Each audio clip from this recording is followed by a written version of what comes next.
Hello,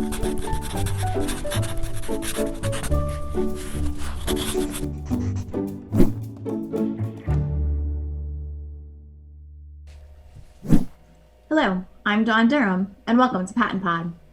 With updates to the Rehabilitation Act under Title IV, the emphasis for collaboration and coordination between the Office of Vocational Rehabilitation, or OVR, and local educational agencies is even more important. Today, we have the Director of the Bureau of Special Education, Carole Clancy, and the Executive Director of OVR, Shannon Austin, here to share what the updates mean for students with disabilities. Thank you both for joining PaTTANpod today. We're excited to have you here. Thank you for having us. Pleasure to be here today. Shannon, I'll start with you. So there's this Memorandum of Understanding, which is really an agreement or a partnership between the Bureau and OVR. I just need a little help. If you can kind of guide our listeners through, what does this agreement really state? And why is this important for all of us to know about and be able to speak to? So, it's real important as we are, as Carole's agency and my agency come together on the same page to really, to kind of get us on the same page when we're working with students with disabilities. The purpose of the agreement or the MOU is to ensure that there's a plan in place and there's a plan of action on how we're coordinating and collaborating across both bureaus in order to serve students with pre-employment transition services and also with transition services.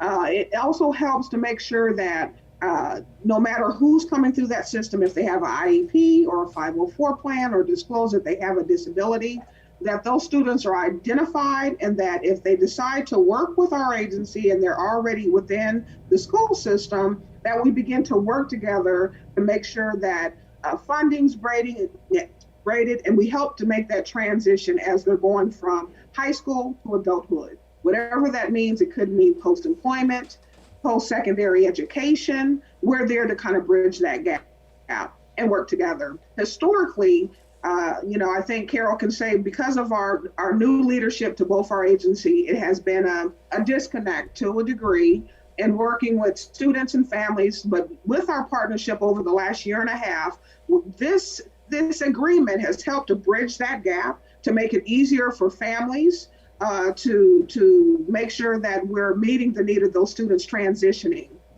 The MOU is really serving as a mechanism clearly to help us guide us through the plan, policies, procedures that we've put in place that we will talk a little bit more in the webcast on making sure that pre-employment transition services are being delivered. It also gives some level of consultation and technical support to the LEAs in the local field in order to plan transition services for those students. And we are trying to make, as we go through this process, to make sure that we have a consistent message and that, there's a toolkit that has been, that we'll talk a little bit later, but also to really, define the roles and responsibilities for Department of Education and OVR as we go through the process. And we've worked very closely together to make sure that that we're considering the audience, we're considering the staff on both sides of the house, so that those people that are implementing the agreement, that they have full understanding, and that it's real plain and clear to students and parents and stakeholders how it's going to be done. So I was trying to jot some notes down, I think, of what were some key aspects you talked about when we talk about this agreement or this partnership. And really, this is a plan of action for coordinated efforts. This is to ensure that transition from high school to adulthood, whatever path that transition is going to take, is well supported, is well guided. And I have to be honest with you, I really appreciate your transparency in saying that in the past, traditionally, there may have been some missed opportunities between the Bureau and the Office of Vocational Rehabilitation. And I appreciate your honesty in letting us know that this was our opportunity to take advantage of those missed opportunities and create a bridge and an opportunity for families to know what the roles and responsibilities are for themselves and for the agencies that are supporting them as a family unit, but also their own child or children. So thank you for that. I do appreciate that, and I think our listeners will as well. Now, Carole, Shannon touched on this, but I want to be very clear. When we talk about this partnership, this agreement, I mean, this is kind of a big deal. We're updating Title IV. So, who really benefits from this partnership? What are they going to gain from this? So the intent is to improve the outcomes for students with disabilities transitioning from school to competitive integrated employment.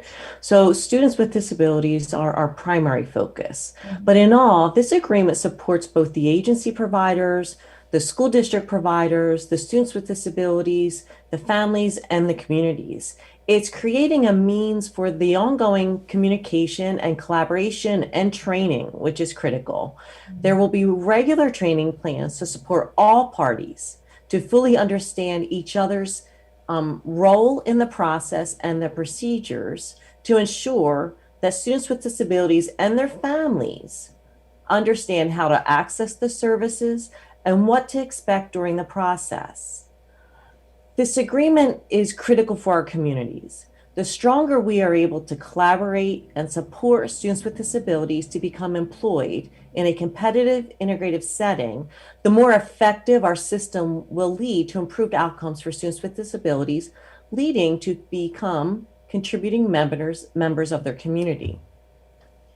I think it's so important that, we're talking about the transition for students between high school to adulthood, again, whatever that path may take. But you made a great point that this is really about strengthening our community. This is about our students being able to and knowing and having confidence that they are becoming critical members of our small and large group community. So I think that's vital. And I do appreciate, kind of bringing it back to ultimately, what is this about? Student outcomes. That's what this is about. That's what all of the work we do is really coming down to. And we need to make sure that we keep those students right in the front of that. So thanks for making sure we do that. Now, Carole led to this when she talked about training plans and helping to support and guide. Shannon, I'm going to jump back to you. I understand that there are some toolkits and webinars, resources that are being developed right as we speak in regards to helping families, local education agencies, and students to really understand and work through their transition plan. Can you help us out with what we can expect from these resources that will be available to everyone? So one of the things that we were very intentional in this partnership, it is not just an agreement. I want to be very clear on that. We were very intentional in us having this relationship between the agencies and making sure that services are being met by students and families.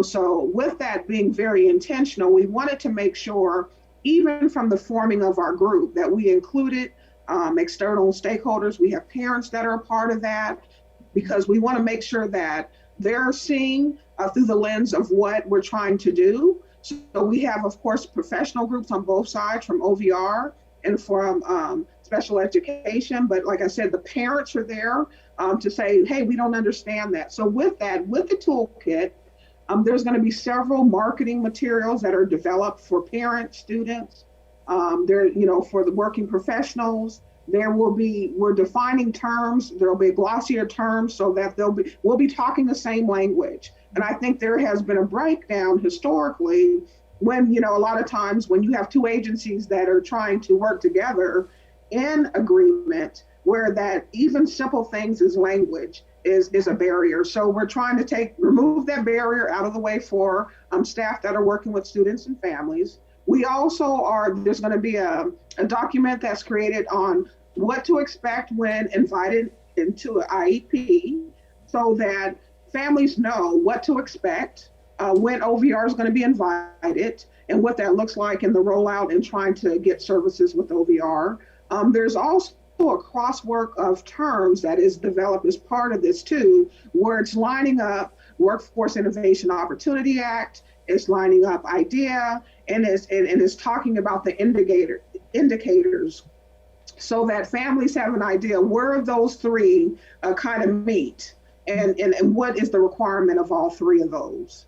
So with that, as we were developing a lot of the toolkit, we wanted to make sure that our partnership was intentional, like there was a true partnership there. We have committed with both of our leadership here to have continuous and ongoing communication between the bureaus, We've also committed to training so that there's some level of continuity of services for families, so that we have a true partnership where there's collaboration and coordination in our efforts to make sure that pre-employment transition services and transition services are being done in both systems. And there's a clear expectation from OVR, BSE, LEAs, families on what is going to get done. Because what we don't want to happen is for families to fall through the cracks and then for everyone to raise their hand and says, that's not my responsibility. So we're really working together to make sure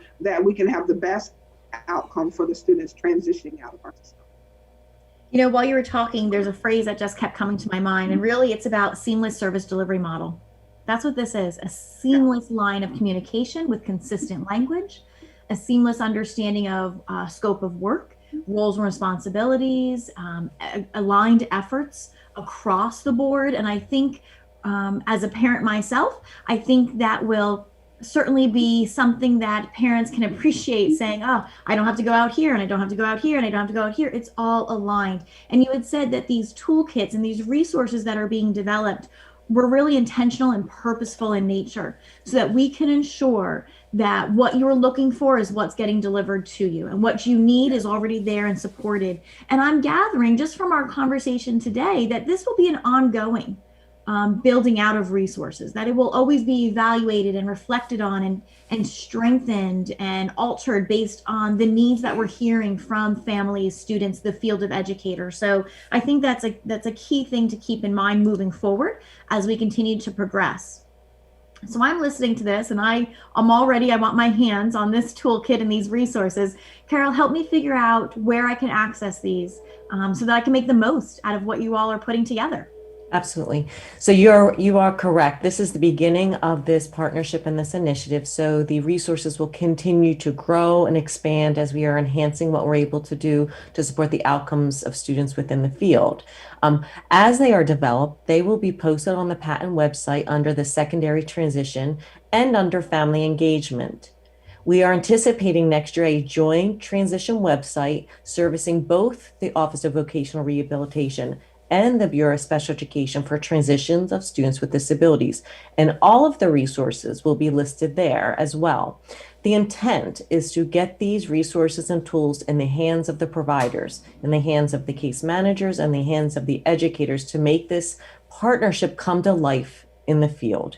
That is where it really is the most critical, is that not only are we modeling the partnership at the state level, but we are anticipating that this will trickle down to the field at the individual student level between the agency of OVR and the LEA, the school district, to work collaboratively to support our students with disabilities across the Commonwealth for a successful transition into competitive integrative employment. So it's important that the field realizes where the resources are, how to use them, so that we can work together for students from the state level all the way down to the individual student level and family level. So I want to make sure that I just capture again where we're going to be looking for these invaluable resources. We'll visit the PaTTAN website at www.pattan.net. And we'll be looking under secondary transition as well as family engagement, because there'll be some redundancy in where we'll find these materials and these resources. And as you had indicated, as we continue to grow and develop and fine tune what we're putting out to the field for supports, there will also be kind of a combined web page providing that we can get all of this in one location, so you're not going to multiple spots. So I do appreciate that. You know, Pennsylvania is looked at for so many reasons in education. Other states come to Pennsylvania and speak to those of us that are servicing the training and technical assistance needs of the students, of the professionals, of the family members in Pennsylvania. And they look to us as a guiding light for many pieces and parts of education. I have a feeling this will be yet another aspect that visiting states will look to us and say, this is the model that we want to mimic. This is the collaboration. This is the seamless service delivery model that we really want to emulate in our own state. And I'm proud to say that we're a part of that here in Pennsylvania. So thank you both for joining us today and for really guiding this work and And again, being transparent about what may have been missed out on in the past and making those changes to strengthen our system in the state of Pennsylvania. So thank you both so much for joining PaTTANpod today. Our pleasure. Thank you. Pleasure to be here. Thank you to all of you in the field. You are truly an inspiration to us all.